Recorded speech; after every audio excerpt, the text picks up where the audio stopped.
Hola amigos de Jaque Mate, les habla Alejo de Dovitis, el placer de siempre de saludarlos.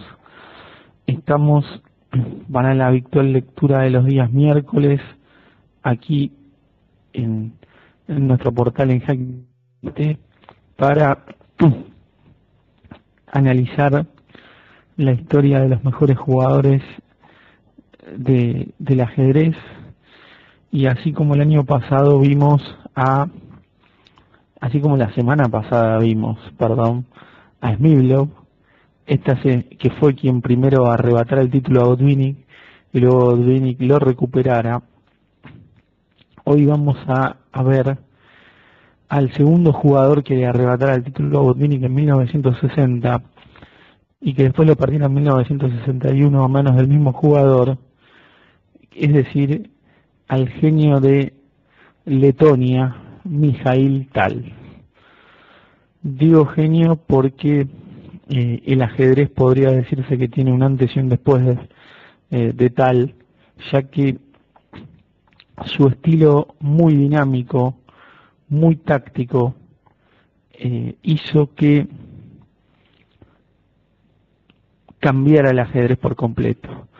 Digamos que en la segunda mitad de la década del 50, Mikhail Tal irrumpió en el firmamento ajedrecístico como una estrella fugaz. Sin embargo, el,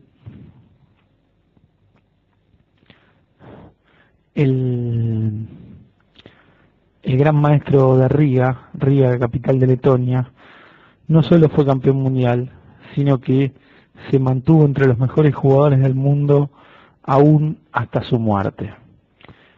De más está decir que en el año 1992 Tal murió muy joven, con 56 años, estaba muy enfermo, y su último torneo lo jugó prácticamente en camilla, y en el último torneo derrotó a jugadores de la talla de Joël Luthier y de Vladimir Akopian, para que vean el nivel ajedrecístico que conservaba todavía el gran Misha, como le decían.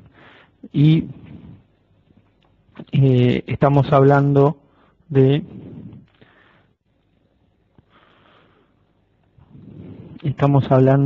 un jugador ya evidentemente con malas condiciones de salud.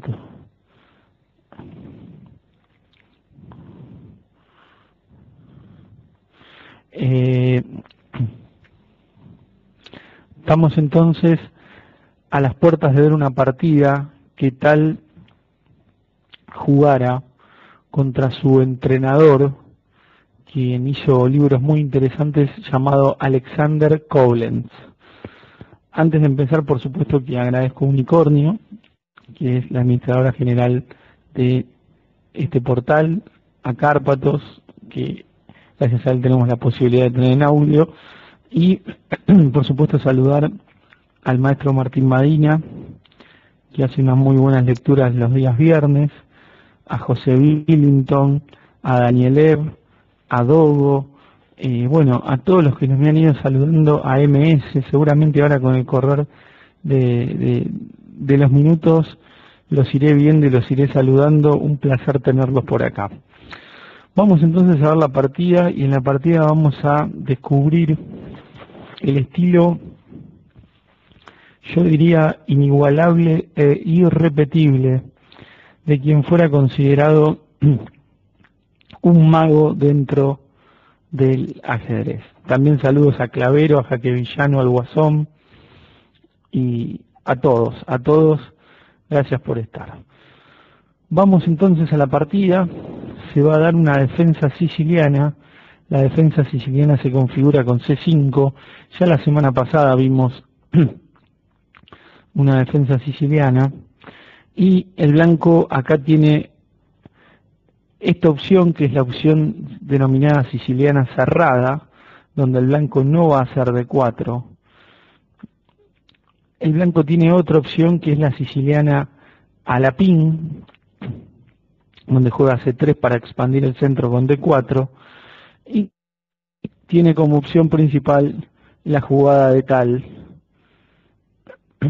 caballo F3 con idea de D4, lo cual se denomina variante abierta y, como dije, es la más popular. Las negras juegan E6, aunque en esta posición hay otras jugadas posibles. Las jugadas posibles del negro en lugar de E6 son D6 y caballo C6, también jugadas interesantes, pero E6 todavía puede llevar las cosas al terreno de la variante Poulsen o al terreno de la variante Scheveningen, como vamos a ver a continuación. El blanco abre el centro, el negro come, con lo cual ya tiene la columna C semiabierta, el blanco retoma y el negro saca caballo amenazando al peón. Las blancas lo defienden y ahora el negro tiene que hacer una elección, pero ya con el caballo en C3, el negro no tiene dama A5 jaque y entonces el blanco amenaza a E5. Por lo tanto, la jugada de 6 es una de las más razonables en esta posición. Bien, ahora el blanco tiene opciones varias y la semana pasada observábamos a Smyslov jugar con alfil E2, alfil E3 y enroque corto. Bueno, esta semana vamos a ver otro estilo. Justamente Mikhail Tal revolucionó la cumbre del ajedrez con un estilo mucho más dinámico que el de Botvinnik o el de Smyslov, inclusive diría yo más dinámico que el de David Bronstein, del cual también hablamos, y más dinámico que el de Keres. Y Tal eligió una variante muy interesante. Este alfil E3 puede servir para el ataque inglés con F3 y el G4, pero Tal lo va a hacer con otra intención que ahora vamos a descubrir en su siguiente jugada.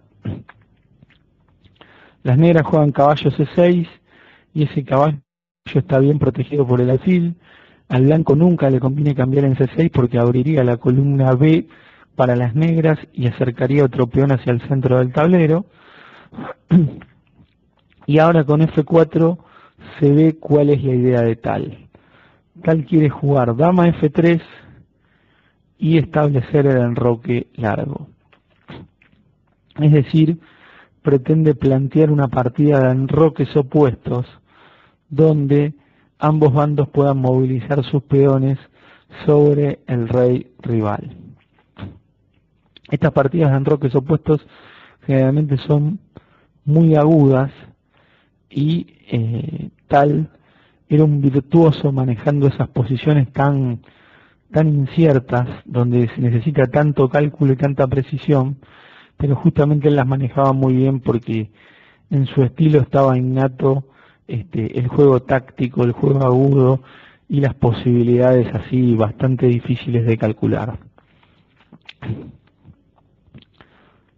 El negro juega alfil E7 preparando el enroque corto y el blanco juega dama F3 y acá se ve muy bien que el alfil N3 defiende al caballo, por lo tanto la dama viene con suma tranquilidad a F3 y aparte desde F3 puede apoyar más adelante el avance del peón G. Este es un detalle no menor que va a haber que tener en cuenta.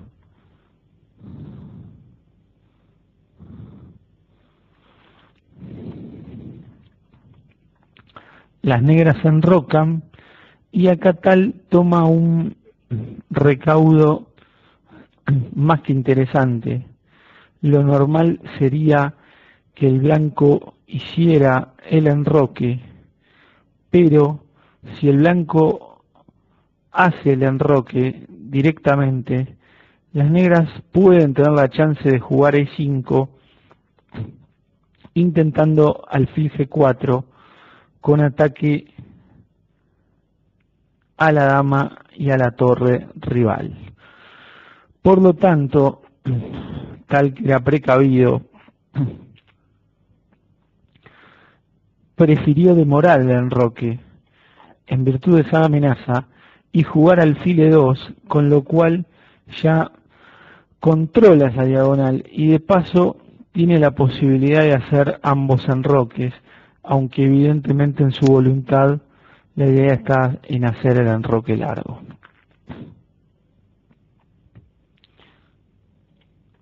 Las negras juegan alfil D7 y generalmente cuando el negro hace alfil D7 la idea es tomar en C6 y tomar en D4 y poner el alfil en C6. Acá el blanco podría haber jugado una jugada como caballo B3,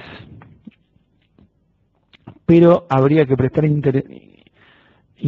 digamos, atención a la jugada 5-4 de parte de las negras, porque iría directamente a molestar a ese caballo que en B3 no suele quedar muy bien y que muchas veces va ahí porque no tiene mejor opción. Tal prefirió dejarse cambiar y en esta posición enrocó largo y su rival con estricta lógica jugó caballo por D4 teniendo a disposición la jugada alfil C6. El blanco tomó de alfil, de torre también se podía tomar, aunque el alfil ahora obtiene una buena diagonal, y el negro juega alfil C6 presionando sobre la dama de las blancas. Fíjense cómo el blanco puede movilizar peones en el flanco rey y el negro también puede movilizar peones en el flanco dama, en virtud de que en ninguno de esos flancos se encuentra su rey. Es decir, el rey blanco está en el flanco dama, o sea que avanzar los peones del flanco rey no le va a traer problemas. El rey negro a la inversa está en el flanco rey y por ende avanzar los peones del flanco dama no le va a traer inconvenientes a él en persona. Esto es lo que hace que las partidas de enroques opuestos sean tan agudas, porque ambos ejércitos atacan con todos sus soldados y se producen batallas muy cruentas realmente. Un saludo a Tonet que se ha sumado, saludo a Tonet y por supuesto saludos a todos de nuevo. Estamos viendo entonces la partida de Mikhail Tal contra Alexander Koblenz. Alexander Koblenz no es solo un buen jugador, sino un gran entrenador que ayudó mucho a Tal a ser campeón del mundo en 1960. Recuerden todos que Tal fue el campeón del mundo más joven hasta que lo derrotara en tiempo, o sea, en menor edad, Kasparov. Después ese récord también fue bajado por Ponomariov, pero durante muchas décadas el campeón del mundial más joven fue Mikhail Tal, que llegó a campeón mundial con 23 años. Las blancas juegan G4 con idea de G5, lo cual es absolutamente lógico. El caballo de F6 es la pieza que mejor defiende su enroque y hay que expulsarla, y aparte los peones avanzan para generar debilidades en territorio enemigo, y el negro sale con su dama y también puede venir a jugar sobre la columna C, y dama 5 es una jugada realmente lógica que pone a la dama en un buen lugar y le da paso a las torres. También un saludo a AM44, el papá del Dani. El blanco ataca el caballo y el caballo se tiene que ir. Generalmente les digo, cuando jueguen siciliana de negras, con negras, la mejor casilla para retirar el caballo es D7, porque si van a E8 entorpecen la comunicación entre las dos torres. Habitualmente la jugada retirada del caballo es a D7. Las blancas juegan torre G1 y ahora vamos a ver cuál es la idea. No hay que pedir perdón, por favor, no hay problema. La idea blanca puede ser avanzar el peón H y romper en G6, o jugar dama H5 y pasar la torre por tercera fila. Esta es una idea interesante que puede utilizar el blanco en cualquier momento, toda vez que el caballo de F6 ha sido expulsado. Cuando no hay cuando hay una forma sencilla de frenar el ataque blanco, o lo que suele hacer el negro es jugar torre E8, alfil F8 y pasar el alfil por fianchetto. Ese es el dispositivo habitual del negro. Pero en esta posición podríamos decir que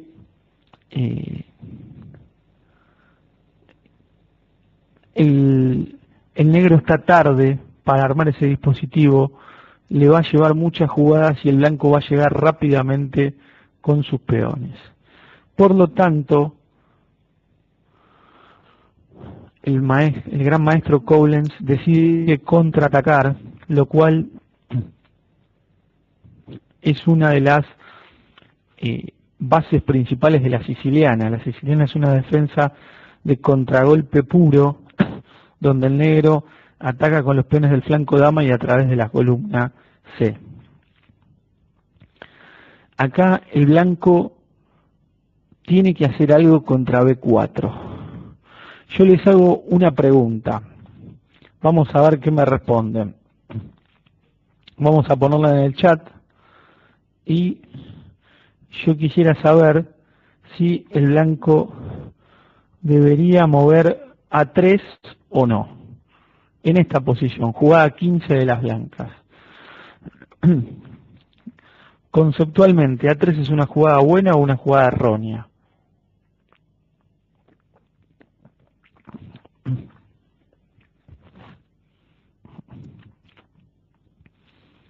Acá le digo al guasón que no. La siciliana brinda más contragolpe, pero es más arriesgada que la Caro-Kann, que depende de los estilos. Bueno, todos me están diciendo que no, y en verdad hay que pensar que si el blanco hace A4,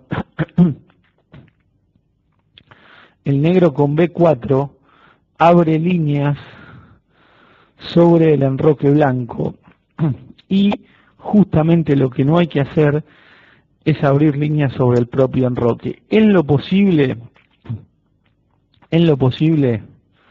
hay que no tocar los peones del enroque cuando se producen enroques opuestos, porque apenas uno toca los peones, se produce más fácil el contacto con los peones rivales y ahí se abren las columnas o las diagonales o aparecen casillas para las piezas adversarias.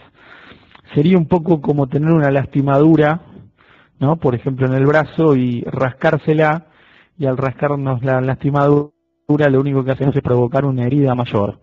Eso es lo que sucede cuando se tocan los peones del enroque, y más cuando hablamos de enroques opuestos. Entonces, rey B1 podría ser una jugada, pero igual va a aparecer B4. Y el caballo no va a tener que ir. ¿A dónde ir? Entonces, Mijaíl Tal idea un plan realmente fabuloso. Tal juega dama H5 para mirar H7, aunque todavía no se ve cómo el blanco va a atacar. Y cuando el negro hace B4, que amenaza el caballo y acto seguido comer en A2, Tal hace una de esas jugadas de supercampeón mundial. Una jugada brillante que es torre de 3, a la cual le vamos a poner doble signo de admiración. Tal entrega el caballo con tal de venir a atacar sobre el peón de H7. Una jugada excepcional, típica del estilo brillante, buenísimo, como dicen ahí, de Mijaíl Tal. Una de las condiciones que siempre tuvo Tal y que es muy importante para el jugador que quiera utilizar mucho la táctica es el tema de la imaginación. Un buen jugador táctico debe tener imaginación para recrear en su mente posibilidades de ataque que quizás sean inesperadas para su rival. Y en eso Tal era un verdadero genio, como está diciendo nuestro amigo el maestro FIDE Martín Madina. Tal era único. Una vez el gran maestro Pano, tuve la suerte de charlar con él, que es un verdadero sabio, ¿no? En Argentina respetamos muchísimo al gran maestro Pano, aparte de haber sido campeón mundial juvenil, fue analista de Korchnoi en los matches por el título mundial y un jugador reconocido a nivel mundial, y le pregunté por qué nunca le había podido ganar a Tal, siendo que Pano le había ganado a muchos de los jugadores buenos de la elite mundial. Y Pano me dijo que muchas veces era imposible acertar las jugadas de Tal. Los planes de Tal eran totalmente inesperados y, digamos, cuando uno los veía, ya era tarde. Bueno, acá Tal está lanzando un plan inesperado que, si pusiéramos quizás a una computadora, quizás refutaría este sacrificio de las blancas. Pero sobre el tablero es muy difícil de refutar bajo presión cuando a uno lo están atacando y con el tiempo limitado, ya que el reloj podremos tener 2 horas, 2 horas y media, pero siempre el tiempo es limitado. El negro tomó B por C3, le tomaron alfil por C3 atacando la dama, ya vamos a ver si hay defensa, y el negro juega dama por A2. Entonces el negro amenaza a dama 1, pero el grave problema del negro es que su rey se encuentra muy poco protegido por piezas y el blanco está contando con 3 piezas pesadas más el alfil para poder atacar. Por lo tanto, realmente es muy difícil salvar esta posición. Evidentemente, esta posición solo con negras la podría defender una máquina, pero como dice el maestro Madina, las máquinas son muy poco lo que intuyen y solamente calculan y a veces pierden, no tienen toda la riqueza que deberían desde el punto de vista didáctico para enseñar a los jugadores. El negro todavía no tiene que abandonar, pero la jugada dama por A2 fue verdaderamente un error y el negro debió haber mantenido la dama en otra casilla y quizás tendría que haber evitado tomar en C3 al caballo. Eso hubiera sido lo mejor. Sin embargo, frente a la obvia jugada torre H3 que amenaza a dama por H7, el negro confiaba plenamente en la jugada siguiente, que es alfil por E4, defendiendo la casilla H7. Seguramente Koblenz habrá dicho, bueno, acá tengo alfil de ventaja, he defendido H7, amenazo dama 1 seguido de dama por torre, y parece que lo del blanco todo terminó. Sin embargo, menuda sorpresa habría de esperar a Alexander Koblenz. Acá varios amigos están tirando la jugada de las blancas G6, que es muy interesante, pero me gustaría que traten de profundizar en cómo responderían frente a lo que el negro haría, que posiblemente podría ser alfil por G6. Y ahí me gustaría tener una respuesta de parte de ustedes.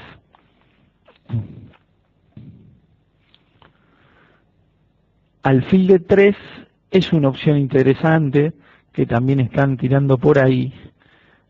Posiblemente el negro tenga que cambiar alfiles y después tenga que jugar alfil G6, disculpen, y tratar de defenderse como pueda. Evidentemente el negro jugó con mucho optimismo, o quizás podríamos decirlo sin un verdadero sentido del peligro. Ya vimos como el blanco, una vez expulsado del caballo de F6, pudo movilizar bien todas sus piezas sobre el ala rey, donde está el monarca negro, y en esta posición, evidentemente la jugada brillante es G6. Muy bien por los que han dicho G6, pero ahora, antes de ver qué ha jugado, Koblenz, me gustaría que analicemos la jugada F por G6 y que ustedes me dijeran cómo debería jugar el blanco frente a 19 dama por C6. El blanco tiene una opción muy contundente contra la cual el negro nada tiene por hacer. La opción contundente es entrar con dama y con torre por intermedio de dama H7. Cuando el rey viene única casilla a F7, porque otra no hay, dama por G7, única rey E8, y ahora dama E7 define la partida. No hay posibilidades de salvarse frente a la invasión por E7 o por D7 dando jaque mate a las negras. Nada por hacer. El negro podría dar un jaque en A1 y contra rey de 2 rendirse, porque no tiene manera de salvar esta posición. Por lo tanto, como no puede tomar de ese peón, vamos a volver a la posición y vamos a ver que frente a la jugada negra que parece la buena, tal sigue haciendo magia, sigue sacando conejos de la galera, demostrando que era un verdadero genio. Vamos a retroceder. Acá vemos claro que el negro no puede tomar del peón H porque le dan mate en H8 o en H7, y por tanto la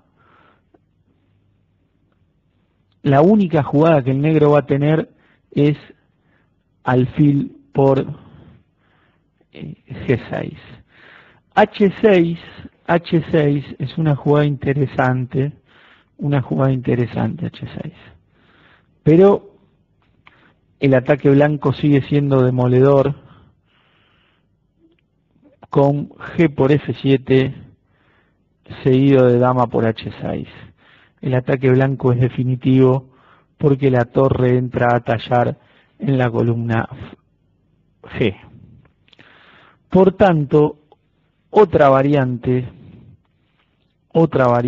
interesante podría ser caballo F6, pero a caballo F6 existe alfil por F6 y siguen los problemas de antes. Por lo tanto, ya que caballo F6 es inútil, F por G6 es inútil, H6 es inútil, única jugada, alfil por G6. Y ahora hay que actuar con mucha atención y podríamos decir que juegan las blancas y ganan. Mucha atención, traten de encontrar la mejor continuación.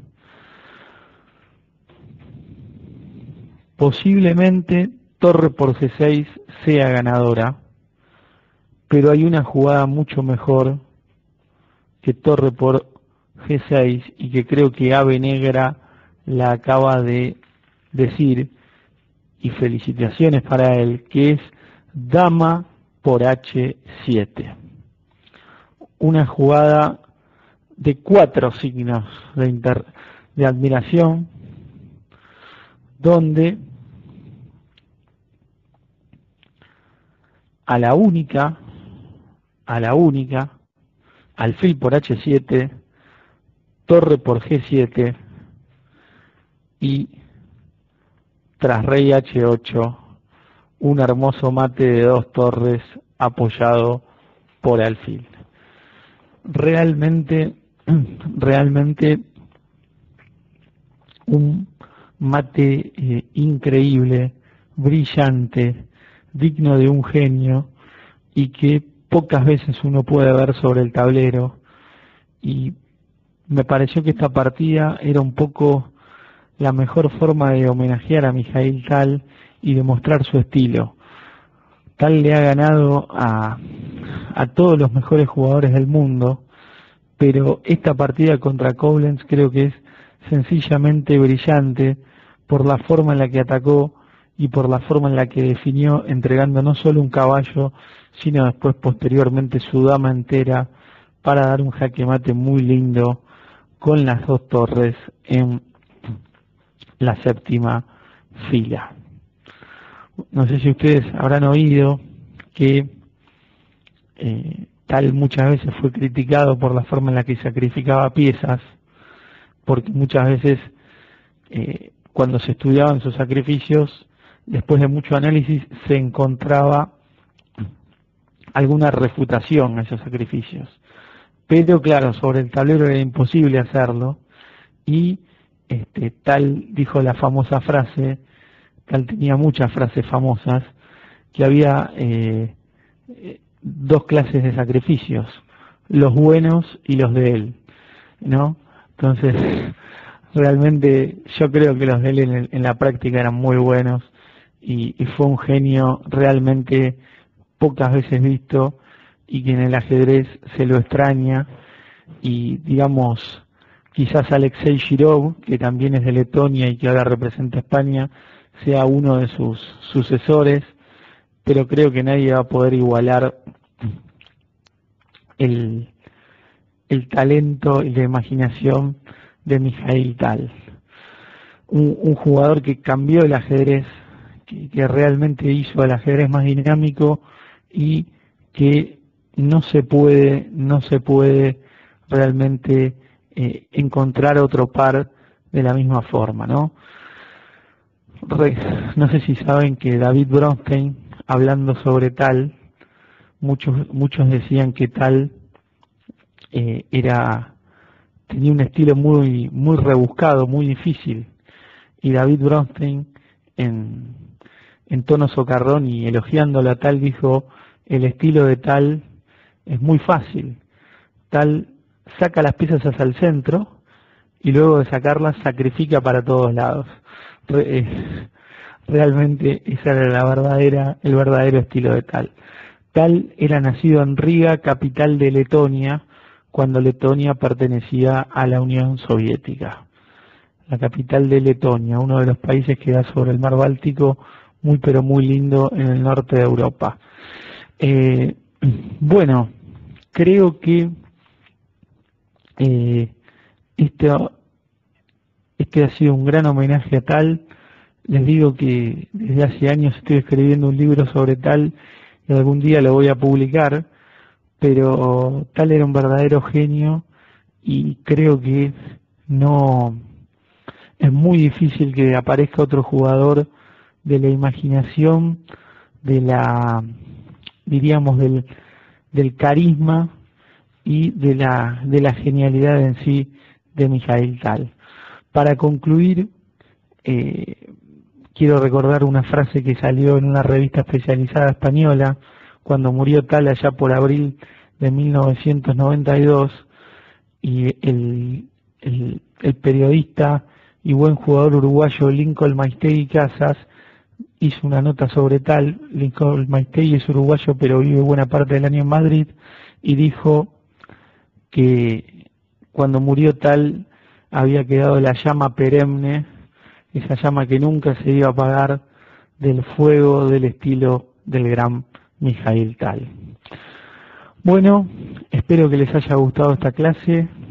Les mando un saludo enorme a Clavero, a MS, a, a Martín Mariña, por supuesto que a Cárpatos, a Unicornio, a M44, a Ave Negra que encontró dama por H7, a Esque, a todos los que han participado.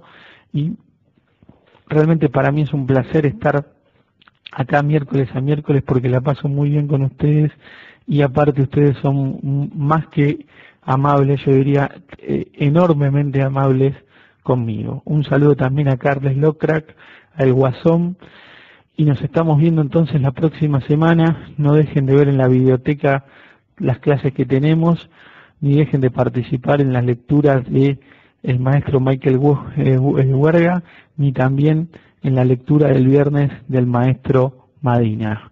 Un abrazo para todos.